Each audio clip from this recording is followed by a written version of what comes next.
biar nggak berisik ya. Assalamualaikum warahmatullahi wabarakatuh, pemirsa dan sahabat Risma TV. Hari ini alhamdulillah kita bisa hadir kembali program Risma TV dalam program Menyapa yang muda yang mendulang sukses. Sebagaimana request dan permintaan dari banyak pemirsa Risma TV di kanal YouTube resmi Remaja Islam Musola Taqwa, hari ini saya menghadirkan Saudara Denis Pratama, seorang tokoh muda dari RW 05 yang berdasarkan request banyak penonton YouTube Risma TV menyatakan permintaannya untuk bisa kita mewawancarai Saudara Denis Pratama yang biasa kita sapa Bos Denis ya. Baik, kita sapa aja. Assalamualaikum, Den. Waalaikumsalam warahmatullahi wabarakatuh. Sehat ya? Alhamdulillah, Pak. Nih baru pulang umroh kebetulan sama keluarga ya. Insyaallah, Pak. Masih jet lag enggak? Sudah berangsur pulih. Oh gitu ya, sudah berangsur pulih. Tapi masih ada tamu 1-2 dari keluarga temen gitu. Sampai kemarin sebetulnya masih banyak jadwal Masih beberapa banyak ya? teman-teman yang belum, Gitu cuma ya? kan memang saya juga udah mulai kerja, jadi saya bilang diaturin aja. Oh gitu. Tapi tamu masih ada ya? Ada. Dan aktivitas kerja sudah mulai ini. Mulai kapan? Baru kemarin. Baru kemarin. Ya. Udah mulai keluar rumah ya? Sudah bekerja. Kemarin waktu umroh ambil yang berapa hari?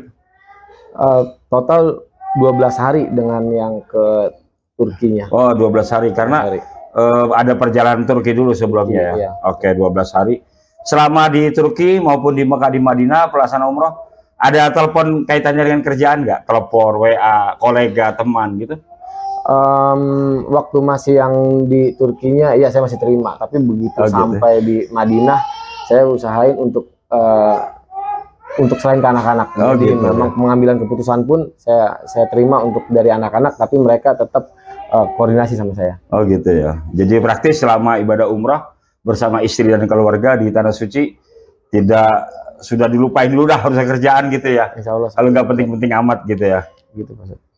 Tapi gimana kabarnya? Sehat di sana? Apa ada meriang, ada batuk? Karena kan ada pepatah di sana itu yang nggak batuk cuman unta doang sama tiang katanya. Kalau saya di Madinah, alhamdulillah. Oh gitu. Lewat itu, begitu sampai Mekah aja itu. Kena juga ya? Batuk. Aduh, enggak. Oh gitu. Ya, Denis, saya harus lihat panduan wawancaranya nih biar nggak kemana-mana ya. Sebenarnya kalau diceritakan secara singkat, kita bicara karena Denis dikenal sebagai tokoh muda juga yang lumayan sukses gitu. Akhirnya banyak juga penonton kita di Risma TV yang request gitu untuk bisa mewawancari Denis kiat-kiat. Kalau bisa diceritakan sejarah dari awal nikah, mungkin sebelum nikah sudah bekerja, profesi apa saja, mungkin jenis pekerjaan apa saja yang pernah digeluti sampai pada akhirnya menggeluti yang sekarang ini. Kalau dijelaskan secara singkat. Ya, dari memang saya awal kerja sejak dari sambil kuliah kan saya juga udah belajar dagang, Pak Ustadz. Oh gitu. Mungkin, ya. Pak Ustadz dulu salah satu target saya juga dari gitu ya. dulu kan waktu masih baru-baru apa aja kan saya coba belajar. Sempat dagang apa itu? Ya, apa aja dulu kan saya pernah di kartu telepon dulu kalau Pak Ustadz ingat ya kala itu. Lalu saya pernah ada di rekanan dari Indomaret, saya keliling itu. Ya gitu kan? ya. Iya. Memang saya nyamannya di dunia dagang atau bisnis memang. Gitu ya. Walaupun saya kuliah itu nggak nyambung pada kala itu. Kalau boleh saya tahu kuliah waktu itu jurusannya apa? Nah, itu malah broadcast. Ya kan gitu malah di bidang di broadcast ini. Ya. Iya. Saya dulu ngikutin kursus beberapa kali, tapi kok malah makin mau hampir lulus kok malah makin ini kayak bukan di sini saya. Gitu, ya kan. Ya. Iya, jadi passionnya bukan ke situ sebetulnya. Dulu kayak hanya sekilas saja, tapi saya malah pilih itu. Gitu ya. Itu aja Pak Ustadz. Jadi memang selama perjalanan itu saya memang lebih banyak latihan dagang.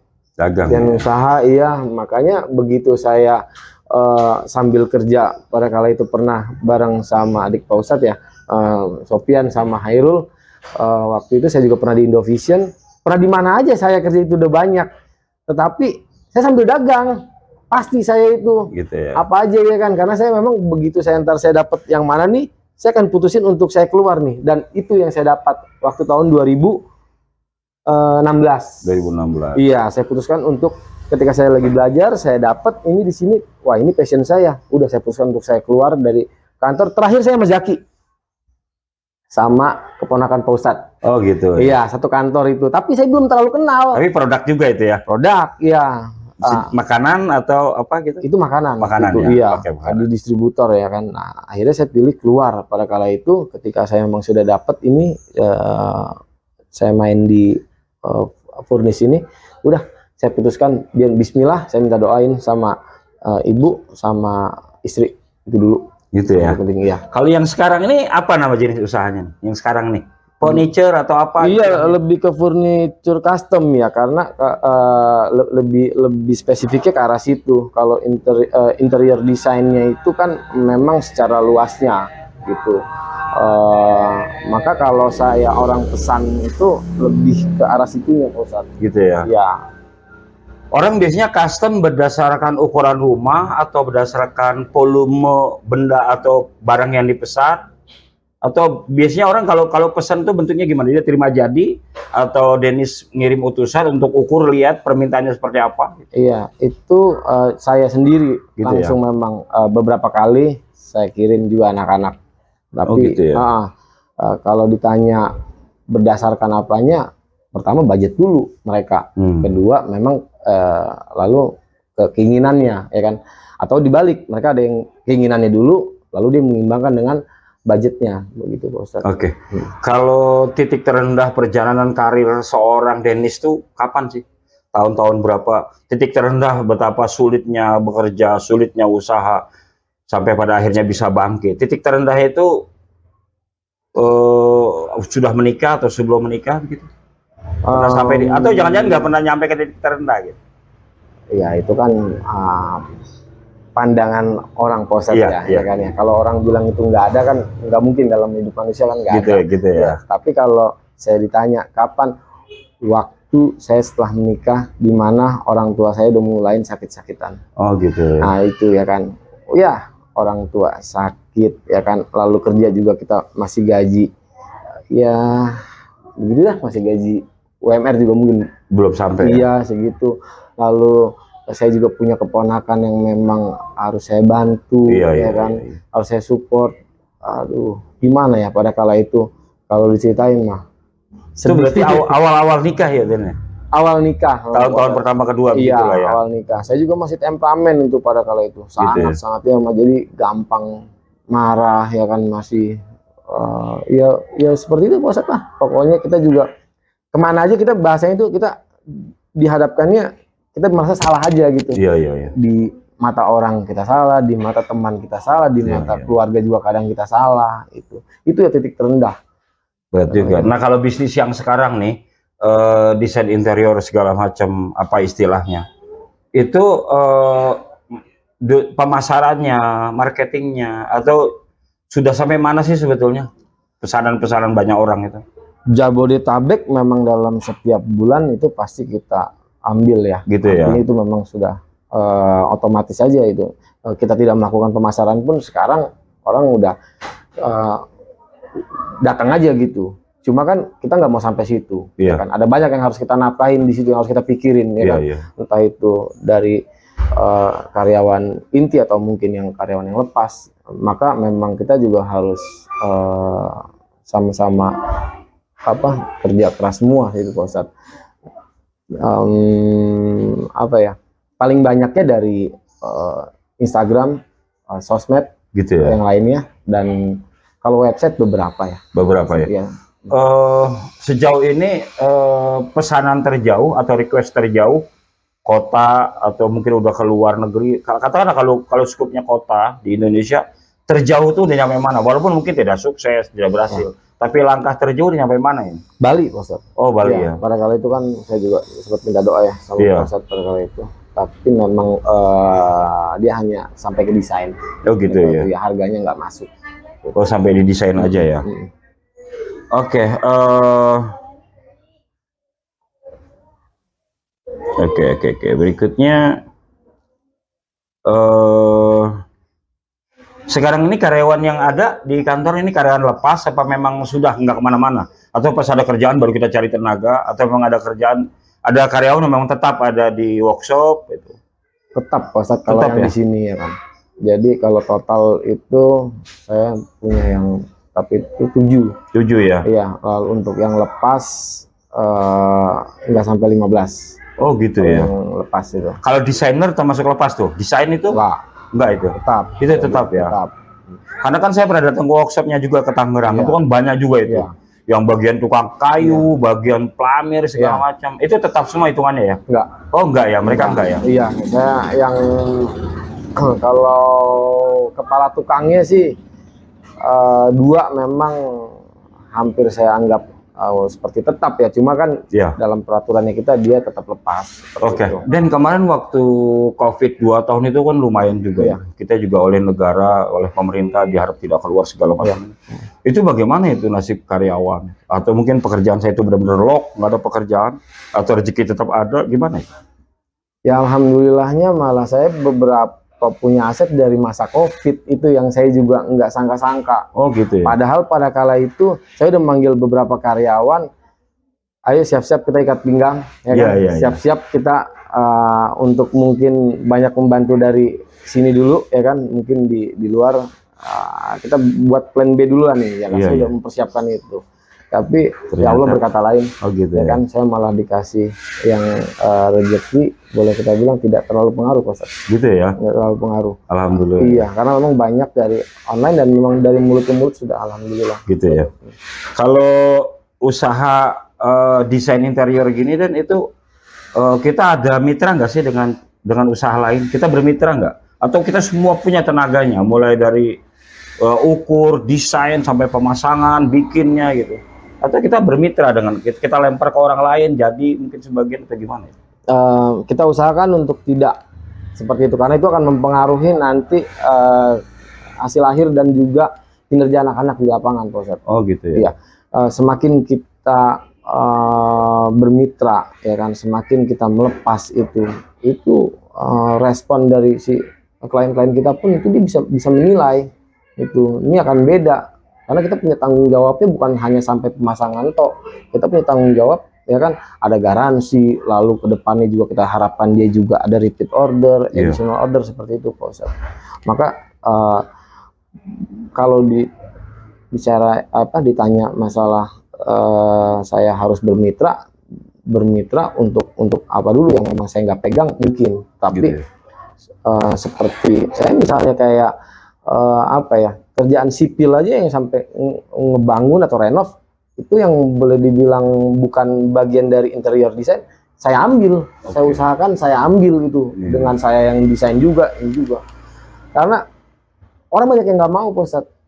Kenapa deh? Nggak mau dia itu ketika dia udah pesan lalu ini saya pesan ini dari yang lain lagi. Iya. Dia sudah percaya satu, nah itu yang saya coba pelajari. Iya. Itu karena sama seperti kita misalnya beli mobil, ya kan, saya udah ketemu sama salesnya, saya mau ada ini, mau dipakein misalnya ada ganti dong TV-nya, dipakein ini dong. Nah itu kan kita maunya sama, saya udah percaya nih kita nih sama si salesnya, udah tolong ya kamu nanti pasangin semua, saya percaya sama kamu, begitu Pak Ustadz kurang lebih. Oke. Berarti memang kalau kerjaan desain interior itu dari awal planning sampai jadi itu lebih baik satu tangan ya berarti ya? Iya Pak Ustadz. Karena kita minta dalam tanda petik tuntutan tanggung jawabnya lebih gampang ya? Iya. Nggak kepada banyak tangan ya? Iya. Tapi kalau usaha kayak begini ada kompetitor nggak sih? Ada saingan nggak sih? Sangat banyak. Oh gitu ya? Sangat banyak. Itu ya tinggal bagaimana kita menumbuhkan trust itu kan. Gitu Ini ya? kan tentang masalah. Saya juga kan kebanyakan orang nggak tahu toko saya di mana. Oke. Saya tantangin mereka untuk datang ke sini. Oke, dia percaya, ya sudah. Itu balik lagi tentang masalah hasil. Hasil akhir kan nggak tahu, orang dia belum pesan. Nah itu. Udah nggak ada lain. Selain trust sama yang di atas sudah. Allah pasti Sepenting itu trust ya, Den ya? harus. Itu udah. Kita juga memang Makanya ya terkadang kita tampil itu kan bukannya untuk keluarga. Kalau kita lagi tampil itu kita untuk menumbuhkan trust itu ke luar. Sebetulnya iya. Kalau ke dalam kita nggak perlu tampil lagi ya kan, ke anak-anak kita lagi di kantor. Bahkan saya pakai sendal jepit pun nggak jadi soal kalau saya. Tapi kalau kita keluar kita pakai sendal jepit, pos bagaimana ya kan orang melihatnya. Nah itu dia. Oke. Ini kan diantara pemirsa Risma TV itu juga minta atau request Denny sebagai narasumber. Mungkin juga pengen belajar dan pengen tahu gitu kiat-kiat sukses gitu untuk mereka yang mau mulai bisnis, mereka udah nggak jadi karyawan, mereka mau usaha gitu, mau merintis apapun usahanya. Mungkin Dennis bisa kasih kiat-kiatnya, tipsnya gitu. Belajar dari pengalaman Dennis sendiri, mulai dari nol bertahap sampai sukses tuh kiat-kiatnya apa aja? Ya saya mau lebih banyak mengalir. Saya pasrahkan itu ya kan, saya banyak ya, samping saya doa sendiri pastinya alhamdulillah masih ada orang tua itu dulu yang paling Ustadz memang banyak mengajarkan saya soal itu yang saya tanamin dulu satu. Lalu yang berikutnya soal masalah pengambilan keputusan, terkadang memang saya terlihat seperti kayak orang yang nggak banyak mau nanya, karena bagian terpenting dalam sebuah pengambilan keputusan untuk usaha nanti saya tidak mau menyalahkan orang, termasuk ibu saya, termasuk istri saya lebih banyak mengalirnya itu udah saya ambil aja, saya jalan aja. Ketika saya udah jalan, karena itu yang jadi ilmunya bagi saya. Dalam usaha nggak bisa kalau kita ntar dulu, belajar dulu, kita takut rugi, kita takut kalah, kita takut ini, nggak bisa. Kalau bagi saya gitu, saya percayakan itu ketika saya udah masuk ke situ, saya kalah, itulah ilmunya. Itulah pelajarannya. Berarti pentingnya ngambil keputusan itu Dan ya? Sangat. Jadi nggak bisa dipengaruhi orang, harus kita yang ambil keputusan itu ya? Karena itu mempengaruhi yang kedepannya, yang berikutnya. Itu yang banyak orang takut di situ. Nah, betul.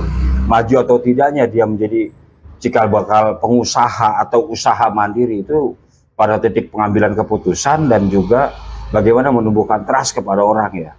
Walaupun nggak ngelihat langsung, tidak memantau gitu ya. Betul. Sekarang bicara tentang di luar konteks kerjaan. Apa sih arti keluarga buat Dennis? Istri, anak-anak itu. Apa arti keluarga buat Dennis? Tempat di mana orang-orang yang paling tulus di situ bagi saya. Nggak ada lain, gitu ya.